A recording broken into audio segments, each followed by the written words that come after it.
लोकाभिरामं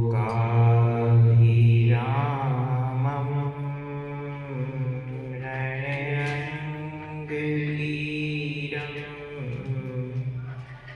राजीवनेत्रं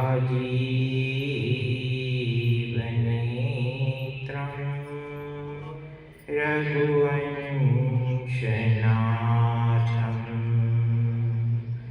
कारुण्यरूपं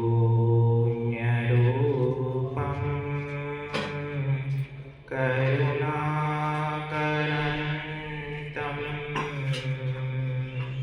श्रीरामचन्द्रं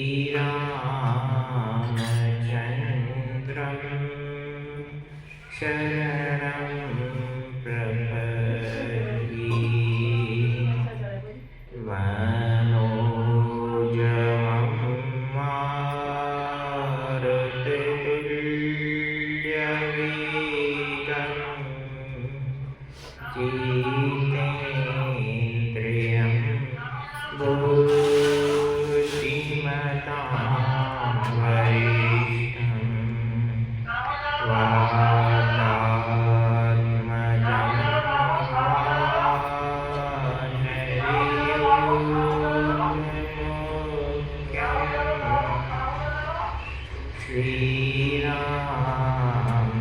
श्रीरामदूतं शरणं प्रपद्ये। नारायणं नमस्कृत्य नरं चैव नरोत्तमं देवीं सरस्वतीं व्यासं ततो जयमुदीरयेत्। कृष्णाय वासुदेवाय नन्दगोपकुमाराय देवकीनन्दनाय च गोविन्दाय नमो नमः। प्रसन्नतामियानगताभिषेक तस्तथा नमं देवनिवासदुःखतः मुखाम्बुजश्रीरघुनन्दनस्य मे सदास्तु सामञ्जलमङ्गले प्रदा। सीतालखन समेत प्रभु नीलजलदतन श्याम मम निय बसहु निरंतर सगुण रूप श्री राम। अखंड मंडलाकारं व्याप्तं येन चराचरं तत्पदं दर्शितं येन तस्मै श्री गुरुवे नमः। बोलिए शैलपुत्री मैया की जय। बोलिए ब्रह्मचारिणी मैया की जय। बोलिए चंद्रघंटा मैया की जय। बोलिए कूष्मांडा माता की जय। स्कंद माता की जय। कालिका मैया की जय। लक्ष्मी माता की जय। सरस्वती माता की जय। अपने अपने मात पिता गुरु चरणन की जय।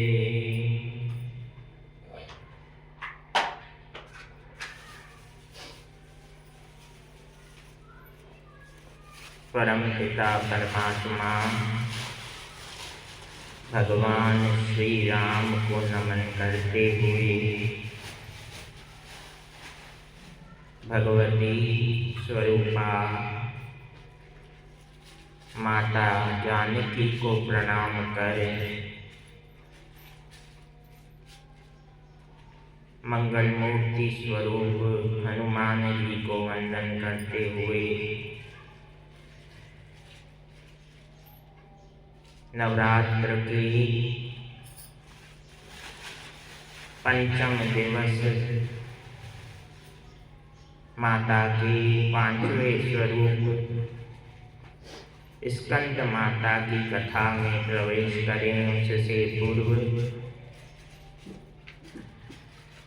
अपनी वाणी को राम नाम के द्वारा पवित्र करते हैं, जिससे हमारा मन एकाग्र चित्त होकर कथा को कह भी पाए और श्रवण भी कर पाए। श्री राम जय राम जय जय राम। श्री राम जय राम जय जय राम। श्री राम जय राम जय जय राम। श्री राम जय राम जय जय राम। श्री राम जय राम जय जय राम। श्री राम जय राम जय जय राम। श्री राम जय राम जय जय राम। श्री राम जय राम जय जय राम। सीताराम सीताराम जय जय राम। सीताराम सीताराम जय जय राम। सीताराम सीताराम जय जय राम। सीताराम सीताराम जय जय राम। सीताराम सीताराम जय जय राम। सीताराम सीताराम जय जय राम। श्री राम जय राम जय जय राम। श्री राम जय राम जय जय राम। बोलिए सियावर रामचंद्र भगवान की जय। भक्तवत्सल भगवान की जय। भगवती मैया की जय। भगवान शिव और माता पार्वती के विवाह के पश्चात की यह कथा, जिससे स्कंद माता का प्रादुर्भाव जुड़ा हुआ है। स्कंद माता माता पार्वती के 9 स्वरूपों में 5वें स्थान पर 5वें नवरात्र के दिन आती है। माँ का यह स्वरूप संसार की हर माता को अपने संतान के प्रति कर्तव्यों और दायित्वों के निर्वहन की शिक्षा प्रदान करने के बारे में ज्ञान देती है। भगवान शिव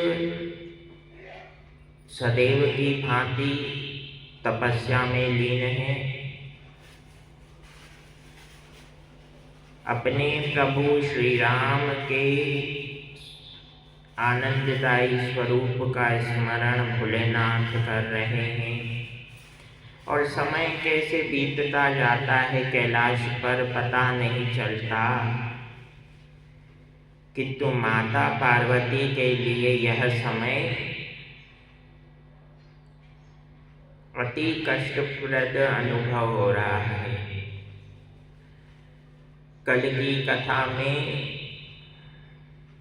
तथा पूर्व यानी तीसरे दिन की कथा में भी आपने श्रवण किया। तीसरे दिन माता चंद्रघंटा की कथा और चौथे दिन माता कूष्मांडा की कथा में, दोनों ही कथाओं में यह प्रसंग आया कि भोलेनाथ जब तपस्या करते हैं तो राक्षसों का संहार करने के लिए आद्यशक्ति माँ भवानी को सचेत और सतर्क होना पड़ता है।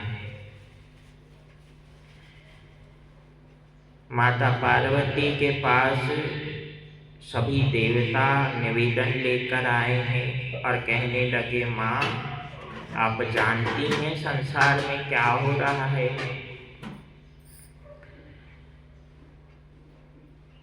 माता ने पूछा, देवताओं बताइए आप पर कौन सा कष्ट आन पड़ा है। देवता कहने लगे, माता पूर्व काल में तारकासुर नाम का यह तारकासुर कठोर तपस्या करके ब्रह्मा जी से वरदान प्राप्त कर चुका है कि मैं संसार में किसी के द्वारा नहीं मारा जाऊं, केवल और केवल भगवान शिव और माता पार्वती की प्रथम संतान जो पुत्र हो उसके द्वारा ही मेरा वध हो, उसके अलावा मेरा वध कोई ना कर सके। अर्थात उसने अमरत्व के समान वर मांग लिया है। माता पार्वती ने देवताओं को आश्वस्त किया और कहा, आप निश्चिंत होकर अपने अपने लोकों में जाएं, मैं शीघ्र ही भगवान शिव को समाधि से जागृत करने के लिए कठोर तपस्या करूंगी। स्वयं माता पार्वती ने कैलाश पर कठोर तपस्या प्रारंभ की है। तप करते हुए माता पार्वती और भगवान शिव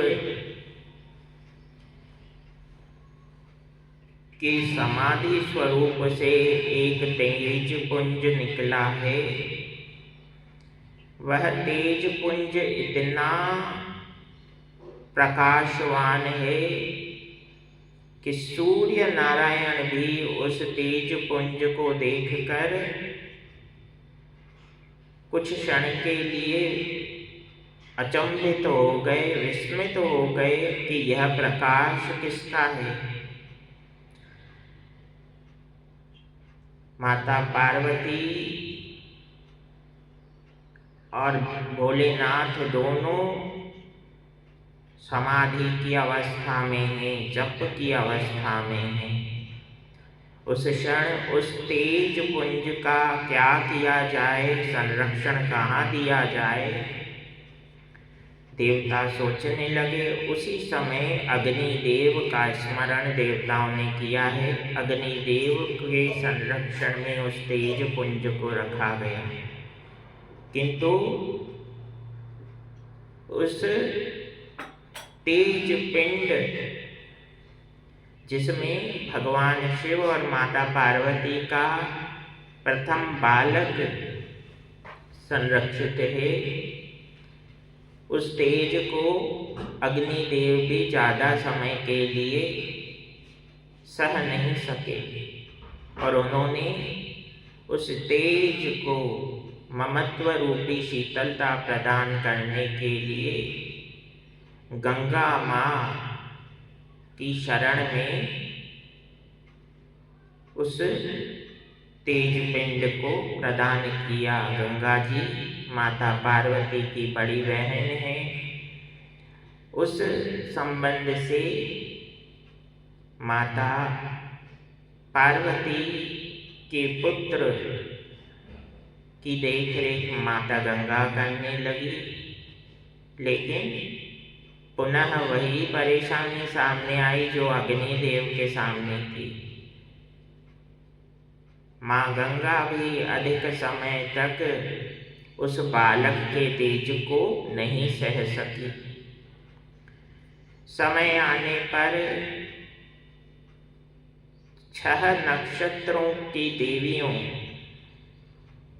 6 कृतिकाओं को यह दायित्व देवताओं ने सौंपा कि आप इस बालक का लालन पालन करें और जब यह बड़ा हो जाए तब माता पार्वती और भोलेनाथ को प्रदान कर दें, कैलाश पर इसे ले आए। 6 कृतिकाओं ने उस बालक का पालन पोषण देख रेख की है। इन 6 कृतिकाओं को सम्मान देते हुए माता पार्वती और भोलेनाथ के प्रथम पुत्र का नाम कार्तिकेय रखा गया। बोलिए कार्तिकेय भगवान की जय। कार्तिकेय स्वामी का आज भी विशेष महात्म और प्रधान देवता के रूप में दक्षिण भारत में सम्मान के साथ, आदर के साथ पूजन किया जाता है। कार्तिकेय जी जब साधारण अवस्था में आने लगे, 4-5 वर्ष के बालक हुए, तो माता पार्वती को कृतिकाओं ने उनका बालक सौंपा है। माता पार्वती फिर अपने बालक कार्तिकेय का विशेष रूप से ध्यान रखने लगी। उसे वे सारे ज्ञान और शिक्षाएं प्रदान करने लगी जो एक माता अपने संतान को प्रदान करती है। इसीलिए माता पार्वती का एक नाम स्कंद माता के रूप में जाना गया। कब जाना गया? जब कार्तिकेय जी उनके गोद में विराजमान हुए।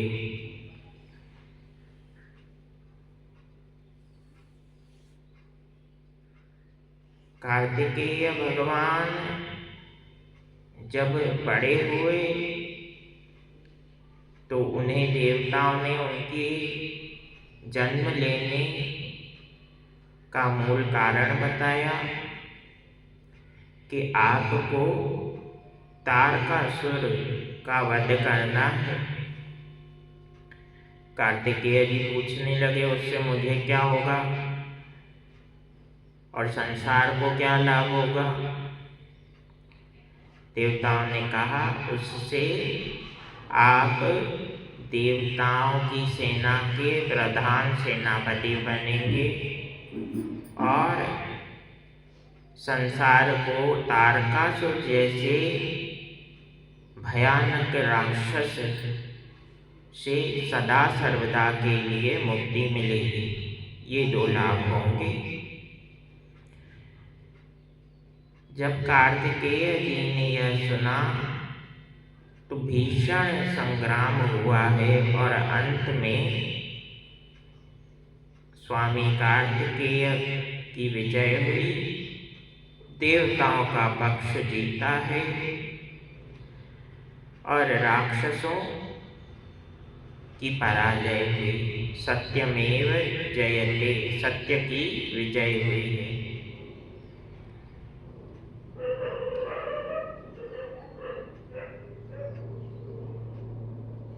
स्वामी कार्तिकेय को माता पार्वती और भगवान शिव ने आशीर्वाद दिया। अब माता पार्वती का यह जो स्कंद माता स्वरूप है, इनकी 4 भुजाएं हैं। 2 भुजाओं में माता के 2 कमल हैं। एक भुजा से उन्होंने बाल स्वरूप षडमुख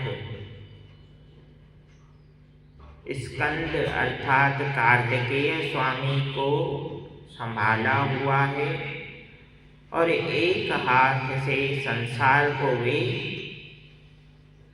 अभयता का वरदान देती हैं और आशीर्वाद दे रही हैं। तो यह माँ का अति सौम्य और अति सहज सरल स्वरूप है, जिससे हर देवी में जो असीमित शक्ति मातृत्व के रूप में उन भगवती माता ने प्रदान की है, उसका भान और समझ जीव को स्कंद माता के इस शांत स्वरूप से होता है। स्कंद माता जब स्वामी कार्तिकेय का लालन पालन करती हैं, उस समय वे शांत चित्त रहती हैं, क्रोध नहीं करती।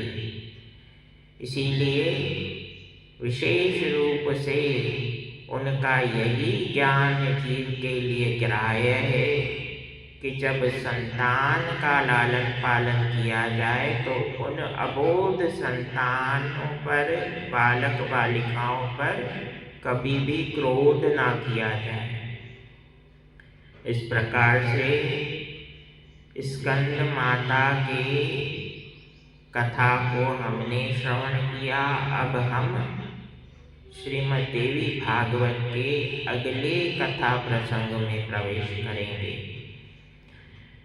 बोलिए स्कंद माता की जय, बोलिए भगवती मैया की जय। चंड मुंड का उद्धार माता ने किया तो चामुंडा कहलाई।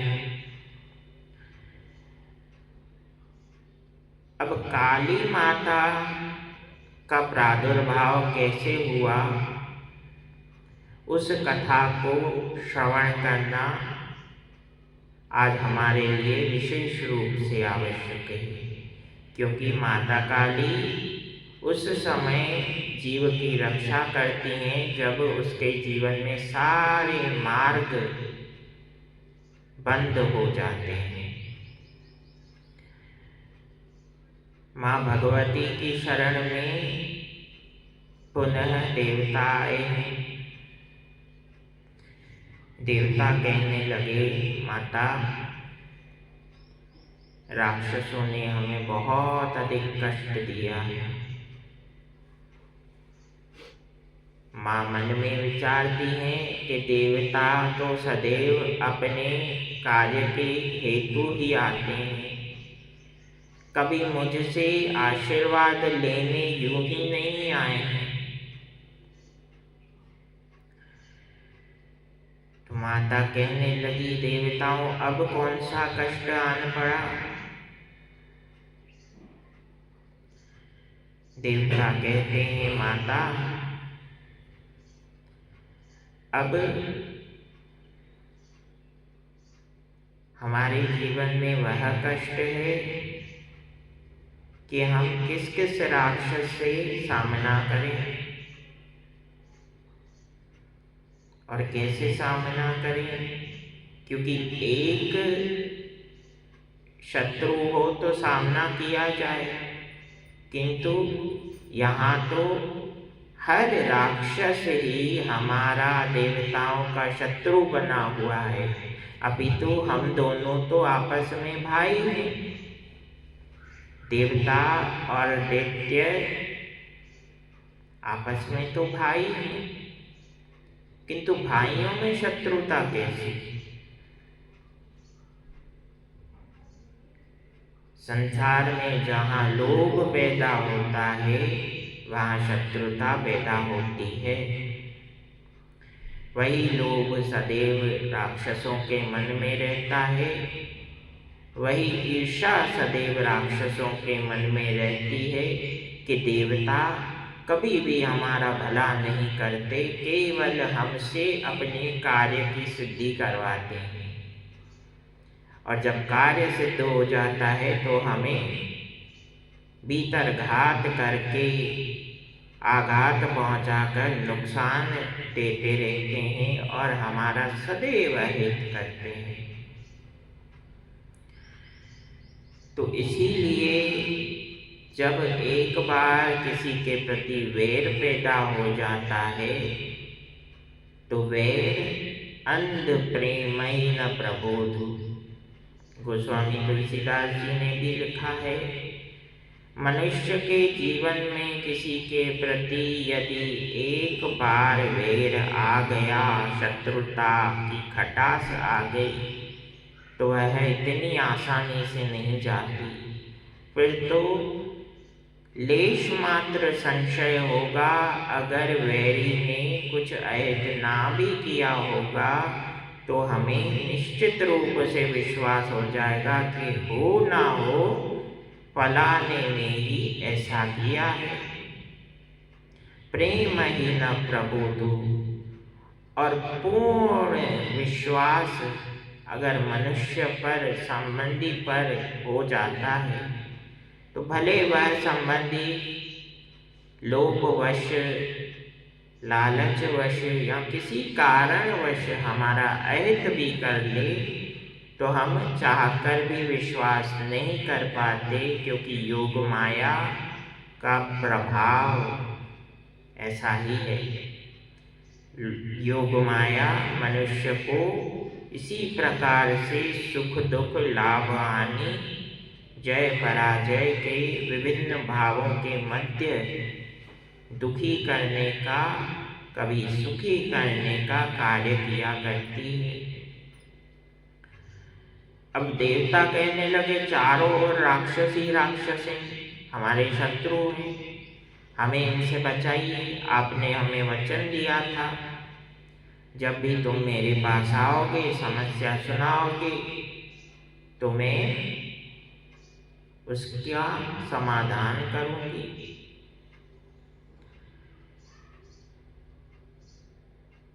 देवताओं ने कहा, माता समस्या अति विकट है, अति कष्टकारी है। कौन सी समस्या है?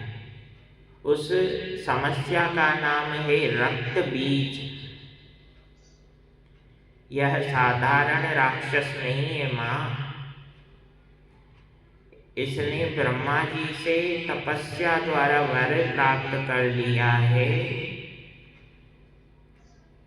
कि यदि मेरे शरीर से एक भी रक्त की बूंद पृथ्वी पर गिरेगी तो मेरे जैसे असंख्य योद्धा जो दिखने में भी मेरे जैसे होंगे, शक्ति में भी मुझ समान होंगे, वे उत्पन्न हो जाएंगे।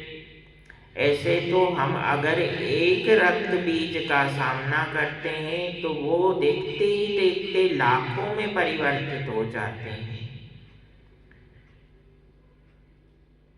तो राक्षसों के पास अकेला रक्त बीज ही काफी है पूरी देवताओं की सेना से युद्ध करने के लिए, इसलिए हम उसका सामना नहीं कर सकते। आपकी दिव्य शक्ति ही हमारा मार्गदर्शन और हमारे कष्ट का समाधान कर सकती है। माँ भगवती ने आंखें बंद की। शांत स्वरूप माता भगवती एकाग्र चित्त होकर अपने रौद्र स्वरूप माँ काली का आवाहन करती हैं और देखते ही देखते माँ काली वहाँ उपस्थित हो जाती हैं। माँ काली का वह स्वरूप देखकर देवता तो भयभीत हुए, ऋषि मुनि भयभीत हुए, संसार का हर जीव भयभीत हुआ, किंतु जो माता के वास्तविक स्वरूप को समझता है उनकी कृपा से वह भयभीत नहीं होता, क्योंकि यह माँ का सहज स्वरूप है। कभी बालक पर क्रोध भी करती हैं, कभी प्रेम भी करती हैं, कभी ताड़ती भी हैं, कभी मारती भी हैं, कभी स्नेह भी करती हैं और कभी अपने हाथों से प्रसादी भी प्रदान करती हैं। तो ये विभिन्न प्रकार के वात्सल्य रूपी भाव हैं माँ के। माँ काली को इसलिए स्मरण किया गया, राक्षसों का अंत किया जाए, रक्त बीज का अंत किया जाए। रक्त बीज को यह सूचना मिली कि देवता किसी देवी के पास गए हैं, उन्हें देवी भगवती के नाम से जाना जाता है। देवी भगवती द्वारा एक अन्य देवी का स्मरण किया गया, जिन्हें बुलाया ही इसलिए गया है ताकि रक्त बीज आपका अंत किया जा सके। यह सुनकर रक्त बीज अट्टहास करते हुए जोर जोर से हंसने लगा। अन्य राक्षस भी जोर जोर से हंसे। अरे संपूर्ण देवताओं की सेना जिस रक्त बीज को अकेले नहीं पराजित कर सकती, उसे एक स्त्री क्या पराजित करेगी। यही एक भाव बड़े से बड़े शूरवीर योद्धा के अंत का कारण बनता है। यही अहम, यही अहंकार, यही मद कि मैं ही सर्वश्रेष्ठ हूँ। माँ भगवती ने कहा, देवी काली, आपका स्मरण जिस उद्देश्य के लिए किया है आपको ज्ञात ही होगा। उन्होंने कहा, देवी मुझे सब कुछ स्मरण है, आप निश्चिंत रहें। एक बार युद्ध क्षेत्र में रक्त बीज आ जाए, मैं उसे देख लूंगी।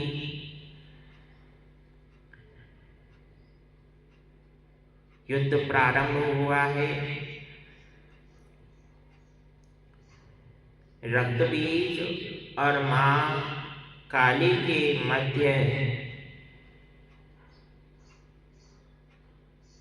सर्वप्रथम द्वंद्व हुआ। और दूसरी ओर राक्षस सेना और देव सेना में भी द्वंद्व हो रहा है। किंतु माता काली से रक्तबीज युद्ध करने के दौरान कहता है कि देवी, आप यहाँ युद्ध करने आई हैं, कम से कम आपको यह विचार करना चाहिए था कि आप युद्ध कर भी रही हैं तो किस वीर से कर रही हैं, किस योद्धा से कर रही हैं। आपको यह ज्ञात होना चाहिए कि मुझे कौन सा वरदान प्राप्त है। कभी भी अपने शत्रु से युद्ध करने से पूर्व अन्य पक्ष को यह जानकारी प्राप्त कर लेनी चाहिए कि जो वैरी है, जो शत्रु है, उसकी क्या कमियां हैं, उसमें क्या गुण हैं, उसके कौन से सहयोगी हैं और उसके कौन से शत्रु हैं, ताकि युद्ध करने में सफलता प्राप्त हो सके। किंतु जैसा मैं जानता हूँ और समझ पा रहा हूँ, आपने यह तो बिल्कुल नहीं सोचा है।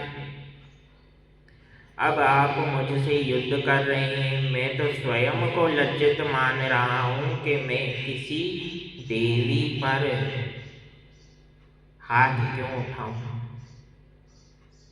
युद्ध की भी एक मर्यादा है। देव सेना राक्षस सेना आपस में युद्ध करती है तो योद्धा और योद्धा आपस में युद्ध करते हैं, शत्रु और शत्रु आपस में युद्ध करते हैं। देवताओं का और दानवों का सदैव आपस में मनमुटाव रहा है। किंतु आपको मैंने पहली बार देखा है और मुझे भी आपने पहली बार देखा है, तो मनमुटाव कैसा? मुझे पहले यह कारण बताइए कि आप यहाँ किस उद्देश्य से आई हैं। तत्पश्चात मैं द्वंद्व को आगे बढ़ाऊंगा। माता अट्टहास करते हुए कहने लगी, रक्तबीज, मैं किसी अन्य उद्देश्य से नहीं आई हूँ। मैं संसार से तुम्हारे अस्तित्व का अंत करने आई हूँ। मुझे यह ज्ञात है कि ब्रह्मा जी ने तुम्हें जो वर दिया है उसके अनुसार तुम कभी भी किसी साधारण जीव द्वारा नहीं मारे जा सकते। तुमने ऐसा युक्तिपूर्ण वर मांगा है, उस युक्तिपूर्ण वर का काट निकालने के लिए मैं यहाँ आई हूँ। जब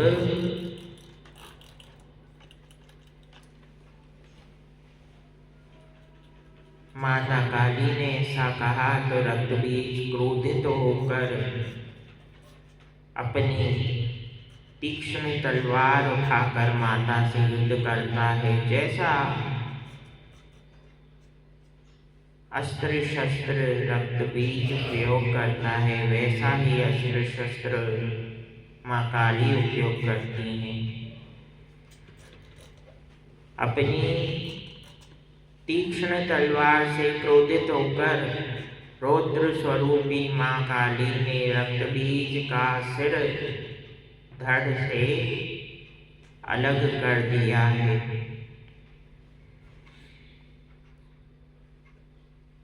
पुनः जब रक्त की बूंदें धरती पर गिरी तो असंख्य रक्तबीज पैदा हो गए।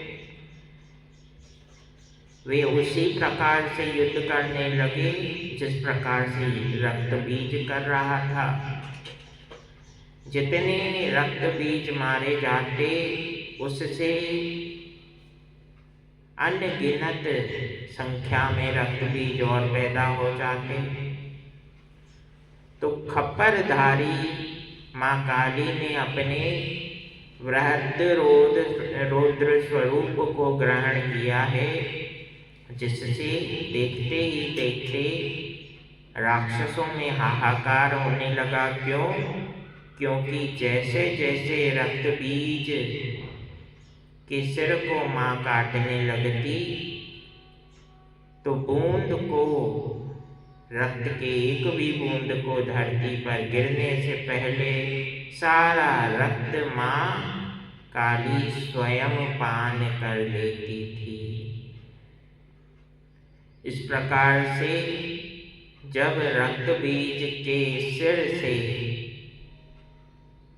और देह से सारा रक्त माता ने पान कर लिया, तब जाकर रक्त बीज का अंत हुआ।